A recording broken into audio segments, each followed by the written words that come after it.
Nós vamos contar um pouco a história aqui da trajetória inicial, da fase onde começa uma articulação que vai marcar a história da saúde do trabalhador, pelo menos na nossa região, que é a história da articulação entre o Ministério do Trabalho, né, na figura do Gil Vicente, e a nosso embrião aqui de programa de saúde do trabalhador, que começa em 97. Né?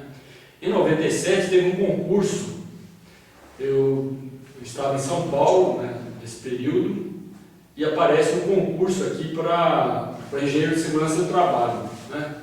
E foi uma ampliação da equipe de vigilância, na verdade era uma equipe de vigilância sanitária que tinha na portaria quando o município de Piracicaba passa a ter autonomia para atuação em vigilância, porque antes era só o Estado. Né? Então, em 97 foi publicada uma portaria que institui a vigilância municipal, vigilância sanitária, epidemiológica e tal. E dentro dessa portaria tem um bracinho lá, saúde do trabalhador. Né? E foi um concurso entre eu, a Clarice, quem mais? A Sandrinha. Eliette foi transferida do INSS. Né? Ela era servidora federal e foi transferida por Silvana. A Silvana também era dentro do CAR, já era do município. E na verdade, quando eu passei no concurso, esse embrião de programa de saúde do trabalhador, que era, na verdade, chamava ambulatório de saúde do trabalhador, já existia, né? Mas sem atribuição para as ações de vigilância, né? Que existia como uma coordenação, uma coisa chamada ambulatório mais médico, né? Que tinha Ricardo, como é que era? O doutor Trinca lá, o médico, Marcelo Trinca, tinha uma equipe mínima mais focada na atenção, né? Então tinha enfermeiro, tinha médico, funcionava no ambulatório de especialidade. Então, nesse período, quando em 97 acontece o concurso, eu mudei para Piracicaba, a minha esposa, a Regina Alice, passou também no concurso aqui na Unimep, no curso de fonoaudiologia, a gente decide vir para cá. E já trazia um pouco essa experiência, né, que o Gil comentou, que é essa experiência de atuação junto com o Ministério do Trabalho, com esse grupo de auditores, em empresas lá no setor químico e plástico de São Paulo. Então a gente já tinha um pouco essa experiência de negociação, de atuação do sindicato em saúde. Né? Aqui em Piracicaba, uma das coisas que o ambulatório já vinha se preocupando era montar um sistema de informação em saúde do trabalhador. Então isso antecede até esse concurso. Já existia a ideia, né, que era uma ideia que fazia parte do Programa Estadual de Saúde do Trabalhador, que o CAL teve uma participação importante, que ele montou um sistema de notificação chamado SISCAT, né, que era um software que ajudava, a partir das CATs, a fazer o processamento das CATs. Então, o que era esse processamento? A CAT era um papel, né, era uma notificação fria. O sistema possibilitava ter uma visão epidemiológica do que acontecia no município. Então, o SISCAT era o quê? Era codificar a CAT com base no objeto causador, agrupar por empresa, pelo CNPJ. Então, o município já vinha trabalhando essa ideia de um sistema de informação que foi se mostrar muito importante até para nossas prioridades, né? Para orientar o que a gente ia fazer. Então, no começo, eu me lembro muito bem, em 97, uma das primeiras coisas que aconteceu aqui foi uma reunião, na época era um núcleo, né, era um conceito, era o Conselho Municipal de Prevenção de Acidentes. Né? O conceito já foi instituído, acho que em 94, 95, que era um conselho que reunia sindicatos. Uma das atribuições do conselho era montar o ambulatório e fazer uma ação articulada no município. Então tinha a participação do sindicato, participação das empresas, participação do ambulatório, né? Do Ministério do Trabalho, do INSS.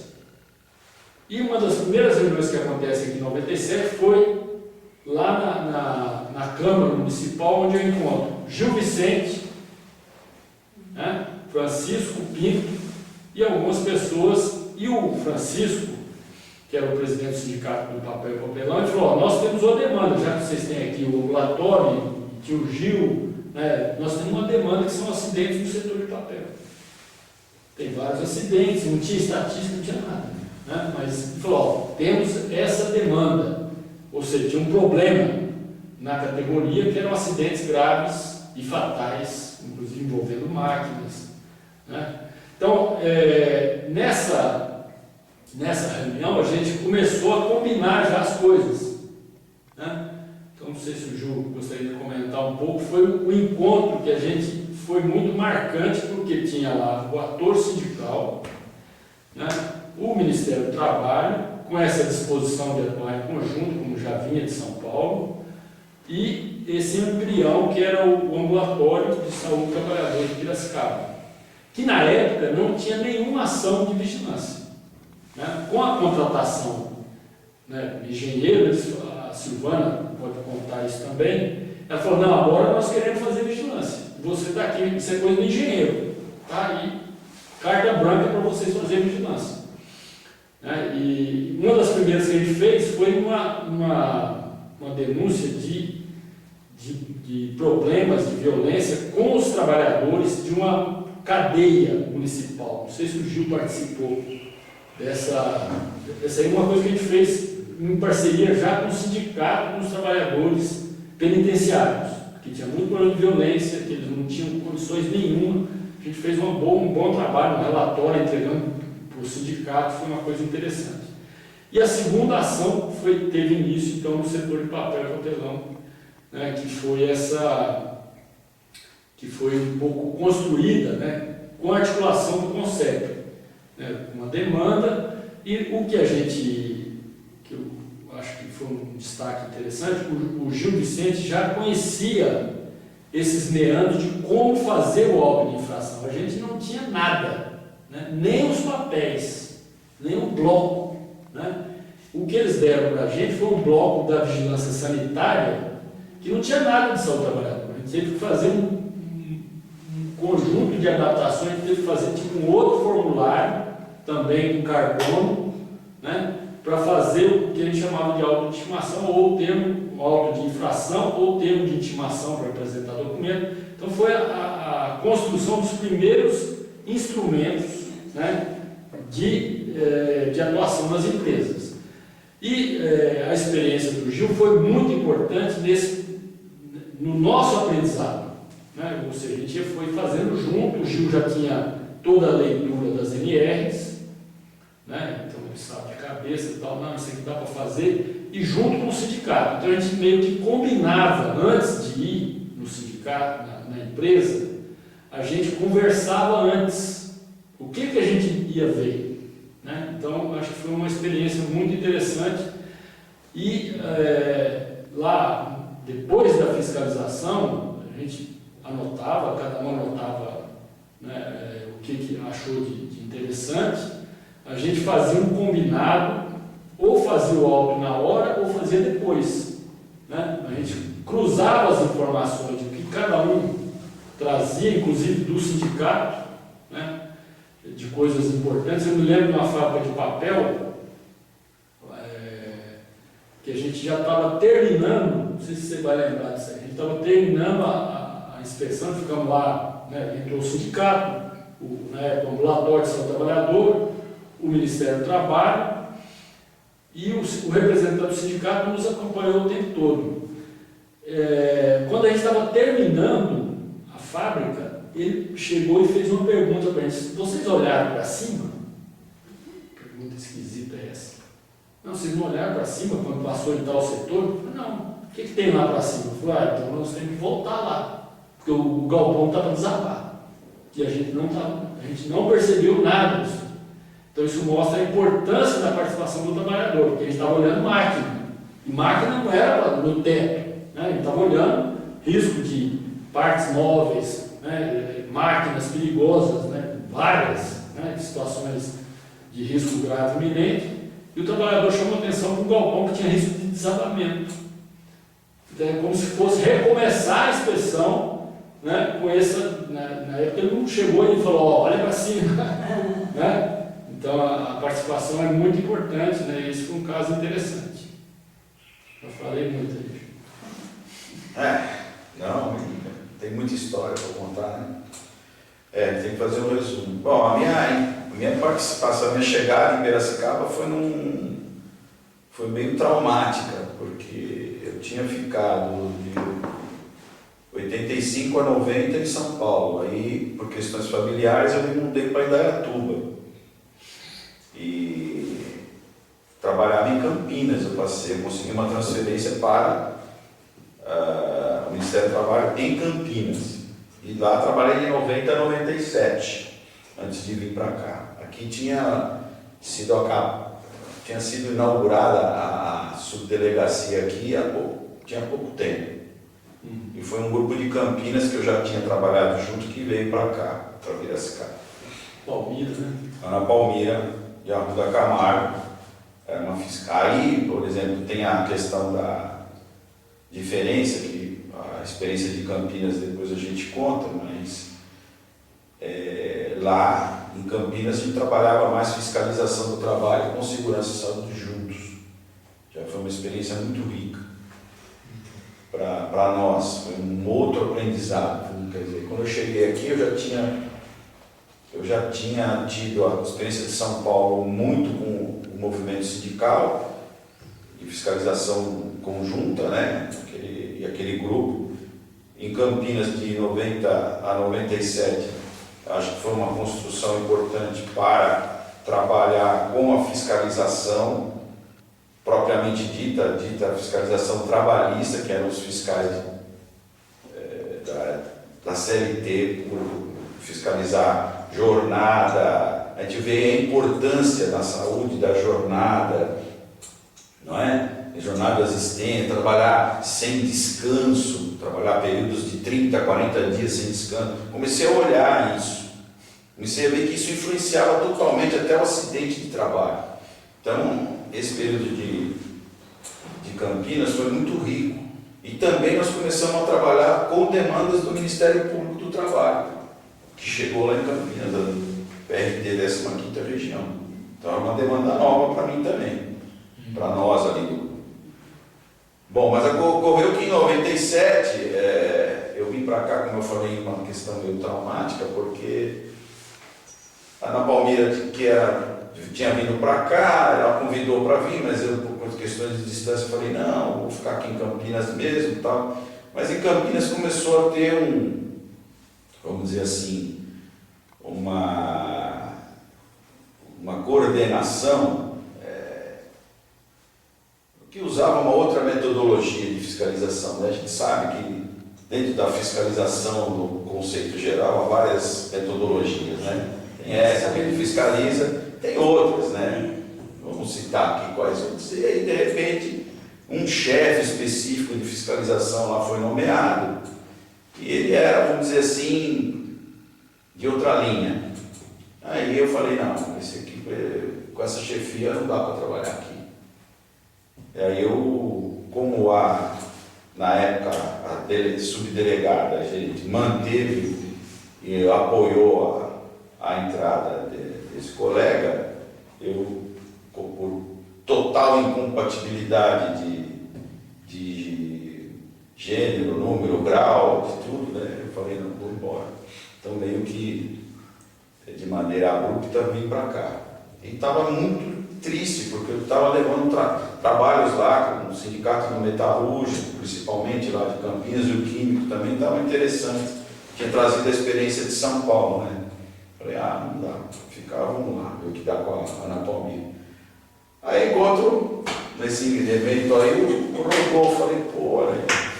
Aí assustei quando vi o negócio de Sereste, a possibilidade de trabalhar com a saúde, e essa característica de ter trabalhado, trabalhei como médico clínico do posto de saúde mesmo, que seria hoje o médico de família, eu fazia visita também em casa. Trabalhei 5 anos no Embu das Artes.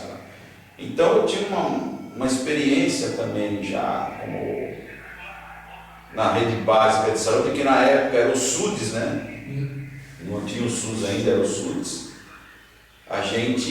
Eu vim para cá, eu achei, primeiro que era o Rodolfo, que a gente já conhecia, já tinha feito várias fiscalizações juntos em São Paulo. Depois, que tinha a possibilidade de trabalhar conjuntamente, e aí estava a efervescência do SUS e do trabalho plurinstitucional, porque me interessava pelas questões da política nacional de saúde e das políticas nacionais de saúde do trabalhador, do idoso, eu li alguma coisa e tal. E foi assim, uma coisa surpreendente, foi um encontro, eu diria, por vias tortas, né? Porque eu saí de lá, como eu disse, em Campinas, meio uma questão traumática, mas houve um encontro aqui que eu diria, eu considero que não foi por obra do acaso, mas alguma coisa ocorreu aí que nós viemos para cá para fazer alguma coisa e fizemos. E começou esse trabalho, foi muito rico, foi do ponto de vista já que estamos fazendo depoimento pessoal e profissional, foi a melhor época da minha vida, profissionalmente.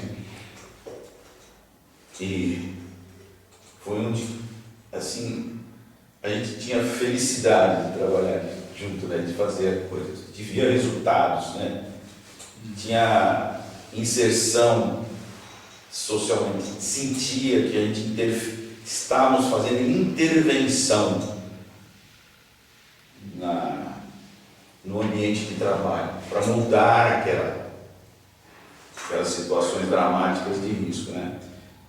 Mas essa questão do papel e papelão foi muito interessante. Eu queria resgatar já que a gente vai entrar em algum carro, resgatar aquela interdição que nós fizemos numa máquina de papelão que matou um trabalhador, que tinha essa questão da jornada, porque ele estava cobrindo férias de um colega que estava trabalhando já há 20 dias, 14 horas por dia, numa máquina de papel com rolos enormes, girando rapidamente, totalmente sem proteção, porque era uma máquina antiga. Ele foi engolido pela máquina e virou uma pasta de carne. E essa máquina... Para o pessoal ter uma ideia, o operador de máquina de papel ele fazia a passagem do papel em cilindros de secagem, cilindros que giram, né, que a gente chama de pontos entrantes, né, são convergentes. Ele tinha que aproximar a folha, né, imagine aproximar a folha num ponto entrante, com a ponta na mão, com rolos gigantes, com a máquina em funcionamento. Era o único jeito do papel entrar para dentro do rolo, né? Ele que punha o papel. Ele fazia a passagem manual, né, da ponta do papel para dentro dos rolos, e aí ele foi tragado para dentro do rolo. Toda essa operação toda dependia, a segurança dele dependia da destreza dele colocar o papel sem a mão dele junto. Mas só que nesse dia, depois de 20 dias, com 14, mesmo sendo um trabalhador experiente, depois de 14 horas de trabalho, ele enfiou a mão, perdeu lá 10 centímetros de movimento e morreu.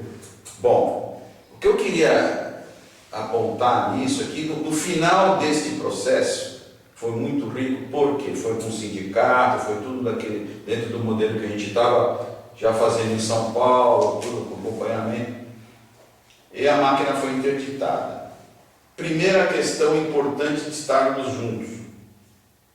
Estava o Ministério Público do Trabalho também, com o Marcos de Oliveira Sabino, e mais um procurador que eu não me lembro o nome, acompanhando. Foi que no final do processo de interdição, o Rodolfo pôde lacrar a máquina, coisa que nós não tínhamos, não temos até hoje. Até hoje, eu tenho certeza que não tem. A interdição via Ministério do Trabalho, ela é feita no papel, com assinatura. Você vira as costas, se o cara quiser ligar a máquina, ele liga. E não vamos ter como controlar, ficar vigiando 24 horas por dia, não tem. Houve essa particularidade que eu acho muito importante dentro do processo de defesa da segurança do trabalhador, que é a possibilidade de você lacrar uma máquina, que até hoje não deram essa possibilidade no Ministério do Trabalho. Isso tem que existir. Ou você interdita ou não interdita. Não existe meia interdição. E para interditar você precisa passar um lacre, e se aquele lacre for rompido, alguém vai ser responsabilizado criminalmente por esse rompimento. E foi feito isso. Além disso, a nossa interdição no papel, nesse dia, a gente tinha até o hábito de cada um fazer uma notificação em separado, mas nesse dia nós resolvemos lá, não sei bem porquê, foi no ímpeto de assinarmos os três a interdição. Você lembra disso? O Rodolfo assinou a interdição da máquina, eu e o Marcos de Oliveira Sabino, que nem tinha competência legal para isso, ele assinou como testemunha técnica, não é? Porque ele era assistente. Ele era assistente do Ministério Público, ele não pode assinar a interdição. Quem podia assinar a interdição éramos nós. Ele pela vigilância e eu pelo Ministério do Trabalho, mas assinou. O que eu queria citar, né, é um caso, é que o advogado, veio um advogado lá, foi no final do dia, também lembra disso? No final do dia veio um advogado lá daqueles escritórios de São Paulo, aqueles ternos impecáveis e tal. Ele olhou para a nossa interdição, virou na nossa frente para o dono da empresa e falou: isso aqui não dá para derrubar. Naquele momento, eu vou usar uma palavra na moda do SUS, naquele momento eu senti um empoderamento. Eu senti que a gente tinha poder, sabe? Eu senti que eu era o poder, mas por que a gente tinha poder ali? Porque nós juntamos as três instituições. Ele falou: não dá para derrubar, porque ele tinha que fazer, ele né? Parecia até o advogado do Lula hoje, que eu vejo ali na televisão de vez em quando, parecia aquele cara lá.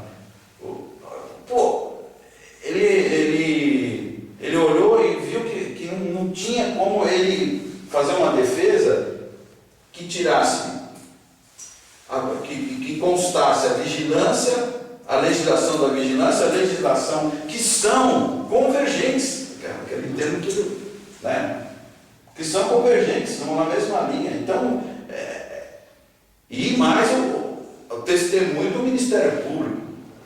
Teve um detalhe interessante, que foi o sindicato ter, já tive algumas ocasiões de interdição, o sindicato se colocava contra a interdição por conta do emprego, né? Ia tirar posto de trabalho, né? Essa máquina foi interditada, não é que ela foi temporariamente interditada, ela teve que sair de linha, né? Porque essa máquina era impossível readaptá-la às condições de segurança. Muito antiga, né? Ela era uma máquina de 1930. Né? Então a empresa falou: não consigo adaptar essa máquina, ela teria que ser reprojetada, um projeto de longo prazo. Ou seja, o sindicato estava numa situação que ele poderia ser questionado pela própria base. Falou: bom, quantos postos de trabalho? Né? O Chico até mencionou, aqui tem, por conta dessa máquina, mais de 30 postos de trabalho vão desaparecer. Porque não era só a máquina, é todo o processo de fabricação de papel que eles iam ter que comprar papel, bobina, eles faziam a bobina de papel reciclado para depois fazer as embalagens. Embalagem de papel. Embalagem de papel. Então, esse setor produtivo a empresa suspendeu. O cara comprou uma outra máquina depois, não foi? Não, eles investiram depois só na parte de confecção de embalagem. Então eles meio que saíram dessa área, né? Essa área, porque tinha vários problemas também, era muito ultrapassado tecnologicamente, outros setores. Mas eu acho que o fato de ter o sindicato junto também tinha um respaldo político, porque você poderia gerar uma situação, falar: o Estado veio aqui, tirou o posto de trabalho e agora. Né? E esse é um argumento que normalmente usavam contra a gente, contra as nossas ações. Porque não tem como você, às vezes, manter o emprego. Porque neste caso especificamente era assim, é uma questão de vida ou morte. Você vai trabalhar nessa máquina, o risco de um outro acidente fatal era enorme, era total. Mas trabalhamos tantos anos sem ninguém morrer. Mas morreu. Primeiro morreu, e mesmo que não tivesse morrido, se ele tivesse tido nós chegamos a interditar outras máquinas de papelão sem acidente nenhum, porque esse daí foi paradigmático, nos colocou um problema sério dentro do setor. Isso é uma coisa interessante, né? Então é uma expressão, uma ação de vigilância que a gente chama de evento sentinela. Né? No SUS tem essa questão como se fosse uma epidemia, um caso, né, de um evento que chamou atenção para o setor. A gente começou nessa fábrica e nós percebemos o seguinte: todas as máquinas semelhantes a essa no setor de papel têm que ter essa atenção a partir dessa morte.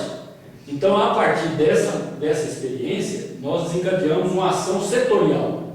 Não era mais uma fábrica, era a fábrica que tinha maior índice de acidente. Eu tinha falado no início sobre essa questão da notificação. A informação foi muito útil, porque nós começamos, a partir da experiência do setor papel, a verificar como é que estava isso no município, quais os índices de acidente, né? O foco era acidente, né? Como é que eram as principais, onde estava o risco, né? Então a gente começou a processar a informação a partir da CAT para saber a taxa, né? Não é só quantos acidentes aconteceram na empresa A, B, C, a gente calculava o índice, né? Então em 98 nós começamos a fazer o índice epidemiológico de acidente, qual a proporção de acidente, o que era isso? A gente pegava o número de casos no final do ano, nesse 98, quantos acidentes teve essa fábrica, quantos que teve a B, quantos que teve a C, e a gente fazia, então, o número de casos dividido pelo número de funcionários no ano, multiplicado por 100, então era a proporção, era um indicador de risco. Então nós começamos a classificar as empresas por prioridade. Quais eram as prioritárias no território? Era um programa de serviço com pouca gente, mas a gente sabia onde e quando atacar esses casos, essas empresas que foram tratadas do ponto de vista epidemiológico. Então, foi uma associação, vamos dizer assim, de uma parceria multi-institucional, mas que começou a ter um enfoque epidemiológico muito certeiro, né? E a gente sabia onde ir. Essa aqui, na época, as 20 empresas com maior taxa de acidente respondiam por mais de 40% dos acidentes no município. Então, eu precisava atacar 3 mil empresas. Se eu atacasse 20 empresas, que a gente começou a chamar de empresas prioritárias, a gente estaria mexendo com mais de 40% dos acidentes do município no ano, né? Então, era uma discussão também que foi avançando, né, a partir dessa experiência, porque isso aqui era um caso, né? Um caso que chamou a atenção para o setor. Então, era um evento que desencadeou uma ação setorial.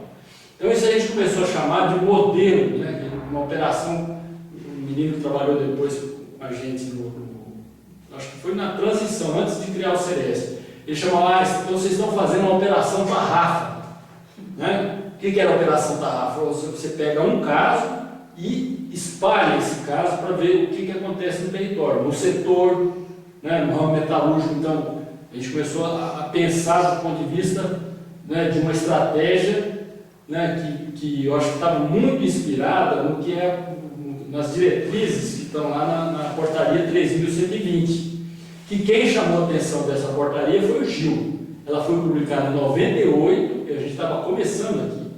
Saiu uma portaria que é muito interessante. Tanto é que nós fomos naquele evento nos Estados Unidos, levar essa experiência inicial, contando os casos e contando os dados epidemiológicos. A gente começou a mostrar que existia uma base epidemiológica interessante. Nós fomos num evento lá nos Estados Unidos, foi eu, Gil Vicente, Silvana, Magrini, não, parece que não foi. Foi Magrini, Danilo Costa, Fernanda Gianazzi e Sabino. Sabino, né? Nós fomos no primeiro evento, e o que a gente contou no evento? portaria 3.120. E nós fomos em 98, tinha acabado de sair essa portaria. E uma das diretrizes da portaria de vigilância é o quê? É essa ação interdisciplinar, que a gente estava começando a vislumbrar. Né? E da intervenção. Né? Essa ação é para transformar os ambientes de trabalho. Né? Não é para fazer número, não é para fazer, né, burocracia, é para transformar os ambientes de trabalho. Aí pegando o gancho do transformar o ambiente de trabalho. Por que, quer dizer, houve essa sintonia, mas por que ocorreu tudo isso? Acho que é importante a gente pontuar algumas coisas que favoreceram esse ambiente, que deram sustentabilidade, que deram suporte para que isso ocorresse. Queria, do começo, resgatar do começo. Primeira questão, apoio das chefias. Vocês tinham apoio do prefeito José Machado, que apoiou, que eu saiba, apoiou sempre as ações. Aqui, em 2002, né? Ele teve uma gestão primeiro, né? Foi aqui a portaria, quem assinou foi ele, da criação do serviço. Antes dele entrar, já começou. Era outra administração, né? Nós começamos o PST em 97, era o Humberto Costa. Humberto Campos, que era o prefeito do PSDB. E, de certa forma... O secretário da Saúde quem era? Depois veio... Era o Rubão. Mas apoiou. Tinha apoio. Depois entrou o Zé Machado e continuou apoiando. O Zé Machado teve um papel importante na época da constituição do Sereste, né, que já era uma fase, não era mais ambulatório nem PST, já era uma fase, vamos dizer assim, de ampliação do serviço. Né? Inclusive nessa fase do Sereste, a gente começa uma coisa que inovou também, que eu acho que tem uma contribuição importante, que foi trazer um outro ator chamado academia, né? A pesquisa. Então, nesse período, esse embrião de notificação, né, dos acidentes, junto com as ações com base nos casos graves e fatais, a gente começou a desenhar ele como um sistema que articulava informação com ação orientada por prioridade. Esse sistema, chamado, a gente chamou depois de CIVAT, né, ele foi, vamos dizer assim, instrumentalizado, era uma ideia ainda mais abstrata. Nós começamos a testar ele, né, com base nas notificações, não só da CAT, mas nós começamos a trazer a notificação, a experiência, porque a CAT demorava para a gente ter acesso à CAT, a gente ia quase um ano depois. Né? Nós começamos a pegar os casos do pronto-socorro. Né? Então a gente fez um piloto no POT para pegar casos que aconteciam, né, ao vivo e a cores, no dia seguinte a gente tinha informação. Então nós fizemos um piloto de notificação da saúde, articulado com a CAT. Então tinha a base da CAT, mas a gente complementava com a notificação da saúde. Isso a gente fez através de uma pesquisa em parceria com o Ricardo Cordeiro, lá da Unesp, na época, que agora está na Unicamp. A gente fez um projeto de pesquisa em política pública que na época o Sereste PST ainda estava em transição, era parte da pesquisa. Então nós montamos um sistema, a gente idealizou inicialmente nós, o próprio PST, mas no projeto de pesquisa a gente ampliou isso para todas as unidades, não só o POT. Então na Santa Casa tinha notificação, no Hospital da Cana, em todas as unidades, né, que foi a montagem do CIVAT. Então a participação da academia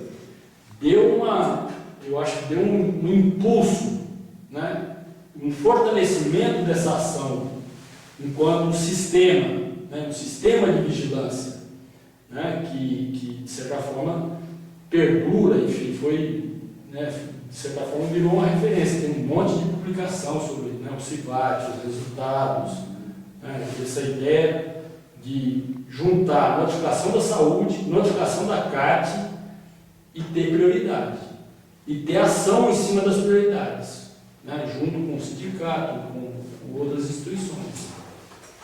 Acho que Então, essa foi um resgate importante da metodologia. Mas continuando na questão do clima político que nós estávamos na época, vamos puxar hierarquicamente, desde a política nacional, que era desenvolvida por um ideário progressista dentro da saúde, né, de ampliação do SUS, principalmente, tinha uma refratariedade dentro do Ministério do Trabalho, sempre teve, existe até hoje, por questões de conflito de competência e tal, essa discussão que para mim é vazia, porque as competências são convergentes até constitucionalmente, mas existia um clima político nacional pró-cidadania, pró-Constituição de 88. Então, então isso apoiava lá em cima, que apoiava aqui embaixo na região, no local, que era Prefeitura de Piracicaba e Subdelegacia de Piracicaba, no trabalho, com a Ana Palmeira de Arruda Camargo. Ela deu carta branca para todos nós trabalharmos, não tinha, ao contrário, ela apoiava e dava respaldo, apesar de às vezes ter alguma pressão de fora para interromper o trabalho, ela segurou algumas coisas. Eu queria resgatar também o staff, o pessoal, principalmente do PST, na época do PST, né? Que era um suporte tanto para a gente, quer dizer, não era só Rodolfo Gil, tinha a equipe, né? Era a Silvana, era a Sandra dando apoio na informática, era a Clarice, Eliette, depois entrou o Carmen, né? Sim. Mais tarde, então, que eu estou lembrando aqui dos nossos, se eu esqueci de alguns, vocês lembram aí. Existia, a gente tinha equipe fiscalizar, né? Era a equipe, a Silvana enfermeira, a Clarice enfermeira, então ia uma equipe multiprofissional. Então a gente aplicava o SUS, vamos dizer assim, as premissas do SUS estavam, algumas principais, elas estavam todas premiadas nessa ação. E eu queria resgatar também o espírito da coisa, quer dizer, além de a gente estar voltado para a cidadania, para trabalhar esses caras, né? Hoje, como fala assim, um bando de comunistas, né? Tudo atrás de... Não, a gente estava atrás de uma coisa mais ampla que isso, era filosófica. Hoje está na moda falar que filosofia não presta, sociologia, né? Não pode ensinar mais nas escolas, né? Então, a gente aplicou uma ciência humana. A base da nossa ação tinha ciências humanas, que era o antropocentrismo, que até um símbolo que a gente focava era o homem vitruviano, né? Que até foi representado aí, vamos dizer, estilizado dentro da conferência que ocorreu aqui em 2003, porque o foco era o homem, não é o dinheiro, não é o lucro, não é o emprego. Essa é aquela questão, a discussão do sindicato. A vida é mais importante que o seu emprego, porque se você tiver vida, você arruma outro emprego. Agora, se você tem um emprego, mas ele te tira a vida, te tira a saúde, você vai acabou a sua vida. Então, essa questão, junto com a Portaria 3.120, que para mim é uma obra-prima eu sempre, quando eu cito a Portaria 3.120, é uma obra-prima de texto legal da saúde do trabalhador. Quem quiser ter um norte fundamental e um norte que vai conseguir avançar na saúde do trabalhador, tem que ter a Portaria 3.120 como paradigma, que ali está tudo que a gente precisa. Não sei se tinha mais alguma coisa para falar. Acho que encerramos com a Portaria 3.120. A DAC você já falou. É isso. E utilizamos muito essa questão da mesa redonda nesse período também, da notificação coletiva. foi muito usada, teve a questão da construção civil, dos guinchos, né? Que também foi nessa linha. Tipo, acho que a gente criou uma espécie de um modelo, né, de ação, que ele foi sendo reproduzido em outras áreas. Eu acho que a construção civil dos elevadores foi outra experiência, outra história. Interessante. Muito bom. Pode ficar para uma outra vez, como se alguém quiser ouvir. Tá? Obrigado.